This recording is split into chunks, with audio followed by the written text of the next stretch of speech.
Hello and welcome to another episode of CryptoTime. My name's James Coughlan and I'm joined by my usual co-host, Antonio Shillingford. How are you today? I'm doing rather fine. How about yourself? Yes, good as always. Looking forward to kicking into two very prominent subjects that have been cropping up over news and media over the last week or so. So I'm going to be covering AMLD5, which is a new European regulation which is coming into play at the start of next year. And I know you're looking into HEX a little bit and some things that have been interesting around it. Yeah, so I'm going to be talking about HEX, and not just that, the fact that it actually got listed on Bitcoin.com. Something that the crypto community as a whole, we don't tend to agree on a lot of things, but I think a lot of people are in agreement with this one. Yeah, I think it's been a bit of a shock wave across the community. So without further ado, let's kick straight into this episode and let's have a look at AMLD5 to start with. So we had the blockcrypto.com actually come out with an article around this actual subject and spoke about how some mining pools have chosen to actually shut down operations off of the back of this information.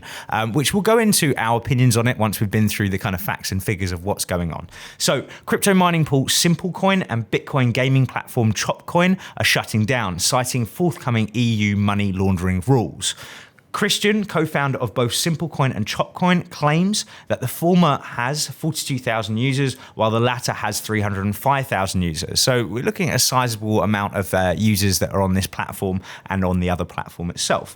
Just last week, crypto payment startup BottlePay also announced that it is shutting down over EU rules. So what is this EU rule that's come into place? It's AMLD5, which is European Union regulation coming into effect on the 10th of January 2020. AMLD5 imposes more stringent reporting obligations for cryptocurrency firms and authorises financial intelligence units to obtain the addresses and identities of cryptocurrency owners and users. So really this is kind of following the same form as what we've seen across the space, with basically there being a bit of a block on being anonymous out there. Now, there was a couple of comments throughout this article that alluded to privacy. And as we've spoken on many, many occasions now, privacy is not anonymity. There's two different things between it. What these individuals are actually looking for and what the owners of these companies in my eyes are looking for is to have anonymity for those clients. Now, as we know, the cryptocurrency space has come a long way over the last 5 years or so in relation to actually making this space very transparent. And for me, that's kind of just a backward step in terms of the fact that they're turning around and saying, look, instead of actually complying with these EU regulations that are coming out, what we're actually going to do is just shut down operations because we're not happy with it. Now, that for me is very disappointing to see. I'm sure you've got an opinion on it as well. Yeah. Of course, it is disappointing to see, but a lot of these people have been doing the wrong things for a while now. So what they are going to be doing as laws and regulation do come into place, they're going to be chopping and changing their jurisdictions until the point they're cornered and they can no longer operate. So that's why we've been seeing a lot of these companies within this space reincorporate somewhere else or set up somewhere else just because the laws are applicable at that, not applied to them in those particular jurisdictions. So we're going to see a lot of this chopping and changing throughout the next 12 to 24 months because regulation is really, really starting to heat up. And again, like we always say, it's just actually really refreshing to see these things happen. Of course, if these companies were operating in a proper way to start off with, they wouldn't have these issues. All right, and I'm going to quote Craig Wright again here. Let's talk about our favourite bucket shop. Binance have been one of those exact companies which have been jurisdiction hopping due to the fact that they obviously want to be as advantageous of the rules and regulations in that region at that time. And they've certainly followed that suit. And we definitely think that they come into the exact category that you're just explaining, which is that they're getting backed into a corner bit by bit by bit. That space is getting smaller and smaller around them until they're going to have to bite their way out of it.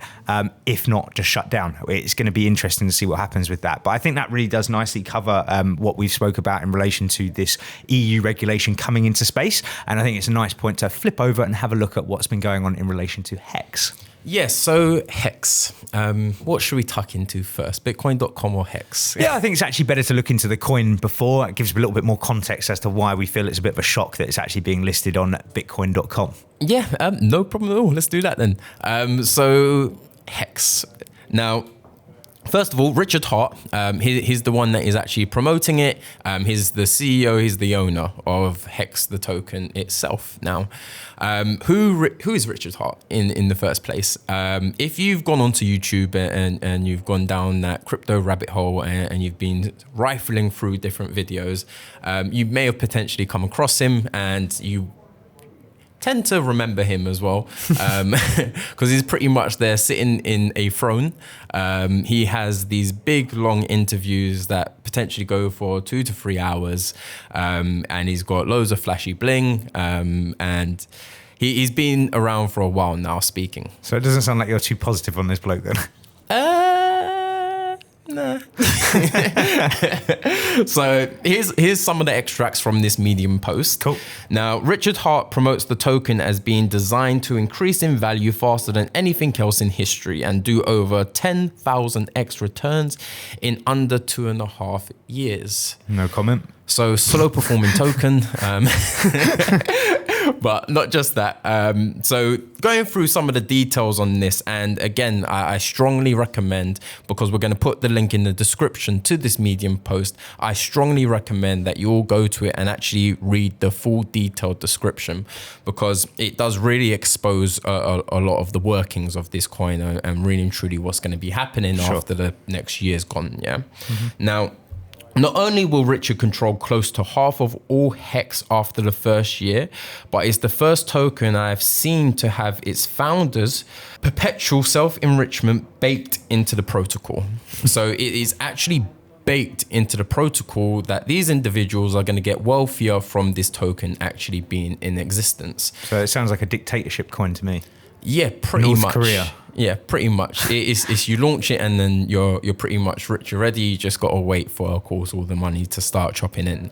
Yeah. Now, we've spoken about a lot of these ICOs in the space and spoken about them for a long time. And the fact that a lot of them are breaking laws and a lot of them are just straight out scams. Yep. But very few of them have we actually seen these details baked into the terms and conditions, or not just that, actually the protocols themselves. Now, one of the points that was actually brought up in this article, as he terms it, you are donating your Ethereum, which is then being transformed into HEX. Now, again, donating and transformed.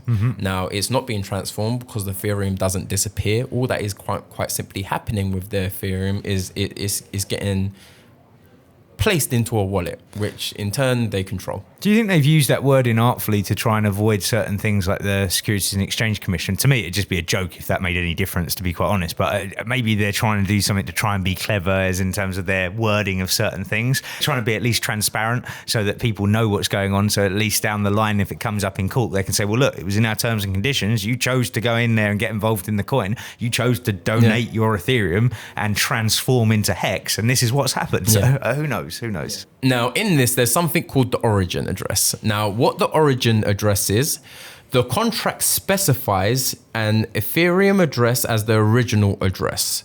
The address is paid HEX by the contracts in a few ways.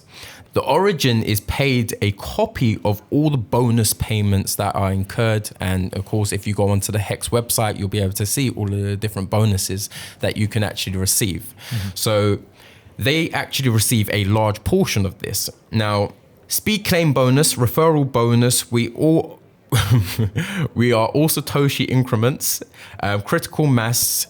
Now, all they're quite simply saying is whatever is paid, then we earn the exact same amount on the other side. In the simple basis, that is exactly what is happening.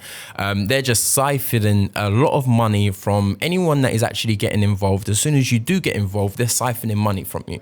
Yeah, that is the design of this particular token. Now, let's start talking about the bigger issue. Now, the fact that you have all of these different cryptocurrency exchanges, bucket shops that are currently in existence. Praise word, not ours. Yeah. That are currently in existence. Of course, Bitcoin.com being one of them, and we've seen loads of others. Now, who is Bitcoin.com owned by? It's owned by, of course, none other than your Roger Ver. who we've spoken about in a few different episodes on this. And of course, he is very behind BCH, and he comes out with the exact same terminology over and over again. He just wants a peer-to-peer digital cash, which of course, end of the day, for that ideology, I agree with. Now, it's how you go about those things. And this is why we've gone from effectively being supporters of Bitcoin, then BCH, and now BSV, because we've just followed the original protocol. Now, with Bitcoin.com, the community have come out in a complete outroar, the fact that they are listing these particular coins. To me, it literally does not make sense whatsoever, especially as regulation is hotting up. You being such an advocate for the space, why are you listing something that is already deemed as being a scam? Yeah, I find that very strange, and especially after what we reported in the last episode when we're looking at companies like OKX that are looking to actually clean up their operations rather than make them dirtier. And I find it very strange that Roger's gone down that route. I'm sure that there's going to be some sort of monetary gain for him out of it at the back end, because obviously everything that's being traded there is going to make in some way him some sort of profit, which is always interesting. But I think that why the hell would you put your own company and name at risk by actually, inputting these kind of coins onto your exchange and then thinking that it's okay just because you're going to make a bit of money out for it? That's not acceptable to me. I don't claim that OKX are sitting there saying to themselves, do you know what, we definitely just want to remove Monero. I definitely think there's some sort of basis behind it of, look, we know regulation is coming, we know we're going to have to get rid of it, so actually it's probably better for us to stand up and say, look, we're going to get rid of it now rather than later. So it's not a case where they're having their arm totally twisted up their back, but if they left it a bit longer, it could potentially go that way. Whereas we've still got Bitcoin.com just going, yep, okay, we'll take your money on our exchange, that's fine, do this, do that. That for me is just totally unacceptable, and it's the sort of thing that I was hoping was getting cleansed out of this space. But to see that is obviously a stark warning that this sort of thing still goes on. Yeah, and then you have the deeper question of like, why? Because it's not from a lack of understanding, because end of the day, they're going to know exactly what the token is. They have teams where they will do their research. So I'm very sure he knows exactly what it is that he's getting involved in the first place, but they've decided to do it anyway. So I was just quite simply sitting there and just trying to think of this from many different angles and just come out of the storm that was happening on Twitter at the particular time.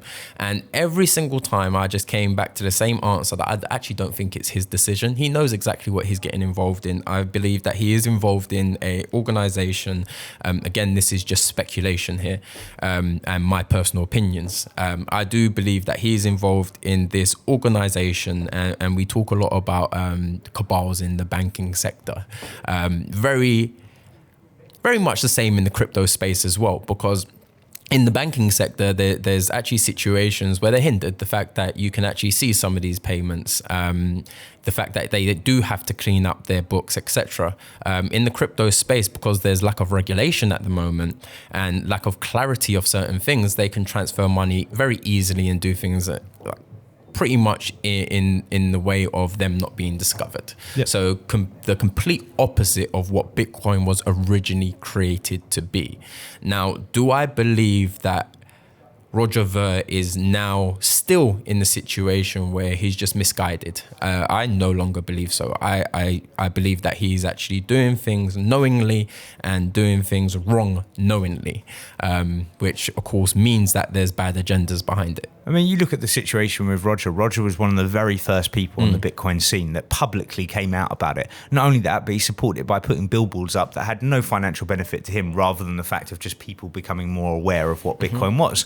He was a massive, massive advocate for the space and very, very well respected within the space. And it seems to be this thing where it's kind of just taken a downward kind of trough to it because of the way that he's kind of acted over certain situations, what he's done in relation to Bitcoin.com, the way that he's dealt with certain scenarios in relation to what happened with Bitcoin, then BCH and BSV, I just think hasn't exactly painted him in the best light. And that's my personal opinion, and people I'm sure won't agree with that. But it's just something that I feel is a shame for someone who was a massive advocate for the space, somebody that a lot of people looked up to in the space, not for his technical knowledge within the space, but his just bringing awareness to everything that was going on. I found that was, a very interesting point to put out there. And I completely agree. He was a very key part of that, and he managed to, of course, get the term Bitcoin Jesus, which, funny enough, I think people were basically turning a bit of a blind eye to the wrong things that were being done in the very early stage, from one being lack of education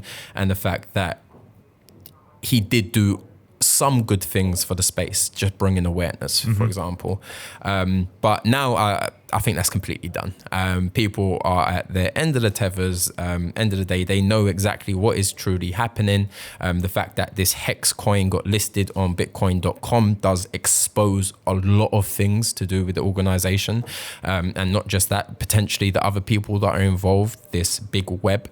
So we're just going to have to see how it all plays out, because of course, some of this episode is just my speculation. So I think that's a really nice place to actually wrap things up. As always, guys, thank you so much for watching. If you are liking the content that's coming out of Bitstocks at this moment in time, please hit that like, subscribe and notification button, and also head over to bitstocks.com, where we have some fantastic blog content, as well as being able to listen to us on Spotify and iTunes. So as always, guys, thank you so much for watching. See you next time. Bye for now. Peace and love.